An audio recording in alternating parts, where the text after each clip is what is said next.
you could lose everything in just a few seconds. Oh, from behind! From behind! Behind. I didn't know you could do that. And with every loss, you feel like just giving up. But if you be patient, you will be greatly rewarded. Project Delta is an extraction shooter inspired by the likes of Escape from Tarkov and the Stalker franchise, with both sharing a single aspect, being an abhorrent amount of Russian equipment being put into your hands. Mark 1, what the heck?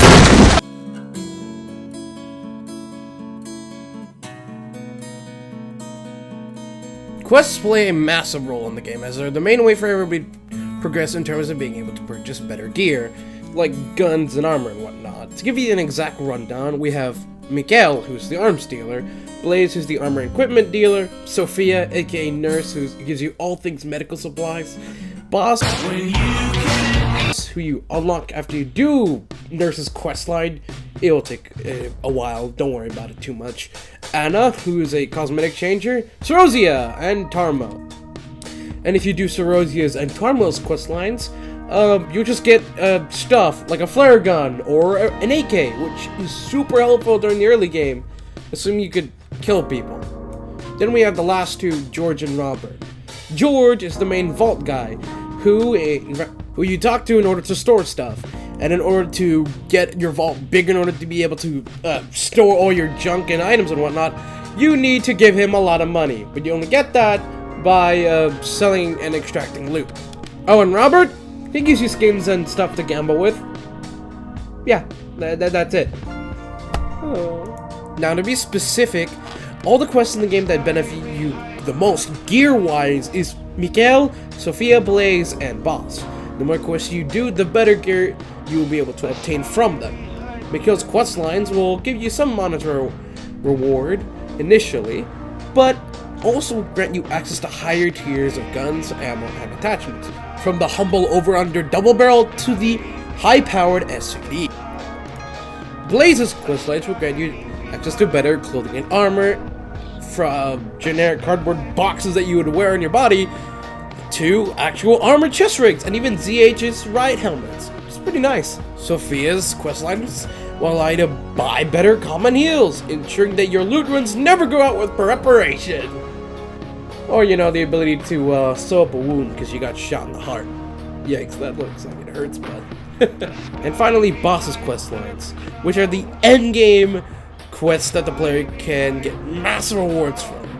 Like a ton of money, to be specific, $50,000 or $100,000, depending on which boss you kill for him. Not boss, just the a boss. I'll explain that later, don't worry. Now for Tarma and Sorozia, I already spoke about this, but they're essentially two sides of the same coin. Both will get you into the main game via a server list, but in terms of quests, they are quite differ a lot. Tarma will give you PvE quests that involve finding junk and going to certain points of interest and returning alive, but in return, you can receive rewards like backpacks and even flare guns. Sorozia's questlines, however, involve you killing other players for guns and a little bit of money. And that's it. As for prioritization of which one you should go for, I would go for Sophia, then Michael, then Blaze, in that order. Now you can do these in your own volition in any order you want personally, but I tend to recommend doing these that way you can first get heals, get guns, and then be able to get better armor, just so you can always heal your wounds or fight back in any fight. Then have access to, you know, better armor and helmets to stay protected. Let me give you one warning though. You will need to grind for these quests, and some of them are actually pretty hard, because certain areas later on are quite popular with other players, so you might die completing them. I recommend having someone else there with you assisting in these quests, that way you can get them done fairly easily.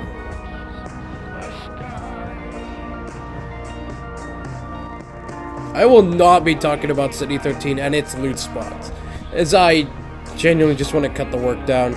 Now, something I have to get clear, very out of the way, there are a ton of boxes and whatnot you can loot from. So, to break it down for you, here are the few categories. There are the military crates, which range from the small box to the large one, and each of these can contain some armor and guns and whatnot. Now, the standard military box appears as a long, lengthwise crate, while the small military box is just like a crate type thing, while the large one is seemingly two of those put together. Rapolo boxes, which come in the form of a large military crate, will typically carry high-tier armor and guns, if you're lucky anyway. Grenade crates, which will contain grenades, and also gunpowder if you want to make some for some reason. They're fairly small and easy to miss on a first look. I recommend looking for small brown blackish crates that you might find on the ground. Filing cabinets, which can contain some junk. Med bags, which will contain all things medical. Toolboxes, which has a chance to have repair kits and tools. Satchel bags, which will sometimes have both money and keys, which you can use to open up locked rooms. That's a surprise to help us later. And also maps. Useful. Yoga bags, which will carry some food on them. And finally, fridges, which is the last big box you gotta worry about. Except I lied, that's not. Fridges also contain food and water, in case you were unaware. Large shipping crates, which can contain junk used for crafting. Oh, and safes. Yeah, I forgot about that. Safes and cash registers, which both will just carry money inside of them. I mean, what else would they carry? A fish? Who would put a fish in a safe? I would. Now that I got all the loot settled out of the way, in the first location that you're likely gonna be going to is Village, located right here, which has 2 locked rooms which you can obtain some loot like medical supplies and guns and armor. Down here is Airfield, in which there are a total of 3 locked rooms that you can obtain loot. ATC basement, 2nd floor ATC, and 4th floor ATC. Each will have a whole boxes located within them, along with other military crates. Over here is Factory, and Dockyards, which has both crane and garage. Both are locked by their own unique keys, which you need to use to unlock each of them in order to obtain loot. Now, one thing to be very clear about all these locations is that they're fairly popular. That being Factory and Crane. They're by far the most popular region in the game, at least in my experience, and you're likely to see other people there with higher tier guns and equipment. The same goes for Airfield. Village, you're less likely to see high tier equipment, but given the fact that it's a beginner area, it's likely to see other low geared players. Just being very careful though, in regardless to which location you'll be going to in terms of loot. Now, it's a bit hard to see here, but what I marked is actually a lighthouse in which you can obtain some loot and also get a great vantage point over Factory and Crane. Alongside it is also Frigate, which is a crashed warship, which you can also loot for some money and whatnot.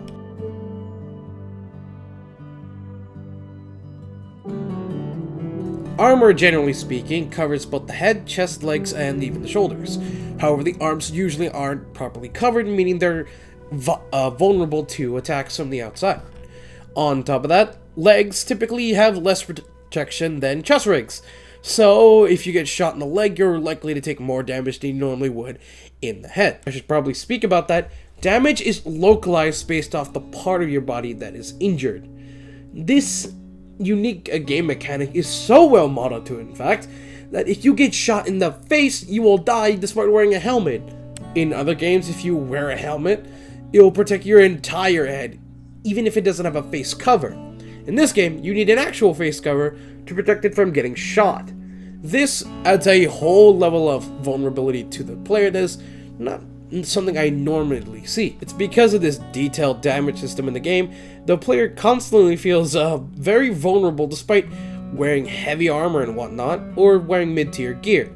They never truly feel safe in their environment and always have to be very careful where they're going and keep an eye out for anyone that might spot them from a distance. Now, as for combat, it is very brutal. In the early game, it is not uncommon to die almost instantly from stray bullets from either NPCs or other players shooting at you. However, guns are also fired directly out of the barrel of the gun, meaning you can hip fire if you really need to while in combat, because the guns are surprisingly accurate. There is bullet drop, which you do need to adjust for at long range, but it's hard to notice unless you have a scope letting you see your bullets fly forward. If you want an example, shotguns can hit accurately with buckshot up to 50 meters. Granted, with slugs you can even hit up to 280 meters if you can manage it, assuming you're using a scope and something more accurate than a Smash 81 like a sight gun. Now for this video, I used the unofficial project Delta Wiki for the information in this video. Sadly, the exact damage multipliers outside of the head, which is 3 times damage taken, dealt. Okay, home stretch, we're close to the end. I know you hate me yapping, but don't worry, we're almost done.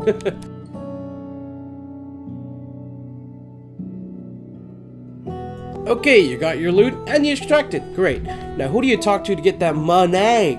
Guns and attachments and bullets, including junk items, can all be sold to Mikhail for cash.